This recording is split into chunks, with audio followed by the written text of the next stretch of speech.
బ్రహ్మస్థానంకు ఎగబాకుతుంది. ఎవరి ప్రాణము ఎవరి శ్వాస బ్రహ్మస్థానానికి వెళ్ళదు. శ్వాస బ్రహ్మస్థానం చేరాలి అంటే కంఠమును మదించాలి. ఏం లేదమ్మా కంఠం మదించినంటే ఇప్పుడు విక్సుకోలి ఇక్కడ చల్లగా ఉంటుంది కదా, అప్పుడు ఏమంటారు అంటారా? అంతే. కాకపోతే ఇట్లా అనద్దు.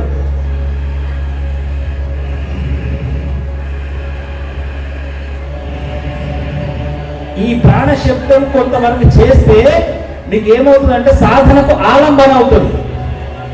మీకు అర్థమవుతుంది కదా బాబు? ప్రాణశబ్దం కావాలంటే కంఠం.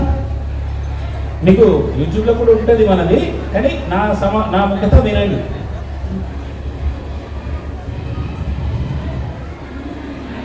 ఈ రకంగా చేస్తూ ఉండాలి. దీర్ఘంగా తీసుకోవాలి, స్వల్పంగా వదలాలి. కానీ మీరు తిన్నారు కాబట్టి దీర్ఘంగా వేయకండి. భోజనం తర్వాత దీర్ఘంగా వేస్తే మీకు బ్రేకులు వస్తాయి. వేవు అంటారు వాళ్ళ. కాబట్టి జస్ట్ పొలైట్గా స్వీట్గా సహజంగా చేయండి. సహజ క్రియలో ఎప్పుడు పెట్టండి.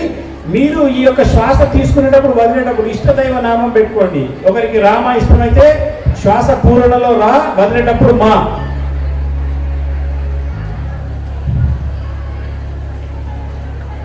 రామ. ఓకే, అట్లా సా ఈ తీసుకునేటప్పుడు సా, వదిలేటప్పుడు ఇట్లా ఒకటే నామం పెట్టుకొని జీవితాంతం చేసుకోండి. లేదా గురు ఓం గురు ఓం ఇలా కూడా చేసుకోవచ్చు. ఈ సాధన 24 గంటలు 365 రోజులు ఏ పని చేసుకున్నా చేయొచ్చు. స్వల్ప క్రియలో అంటే ఏ పనిలోనైనా శ్వాస నడుస్తుంది. శ్వాస నడిచిన ప్రతిసారి మీకు ఈ యొక్క జపం నడుస్తుంది. అందుకే హంస జపం పెద్దది అన్నిటికన్నా అన్న. ఇప్పుడు అర్థమైందా? మీకు ఆచారాలు నియమాలు అవన్నీ ఉంటాయి, కానీ ఈ విద్యకు అవసరం లేదు. ఎందుకంటే ఇది శ్వాసకు లింక్ అయిన విద్య. శ్వాస విద్య అంటే శ్వాసతో ముడిపడి ఉన్న విద్య. శ్వాసతోనే దేవుడి నామం పెట్టుకునే విద్య. మీ ఇష్టదైవ నామం ఏది ఉంటుంది పెట్టుకోండి శ్వాసతో. ఇది మీరు చాలా గొప్పగా చేసుకోవాలి.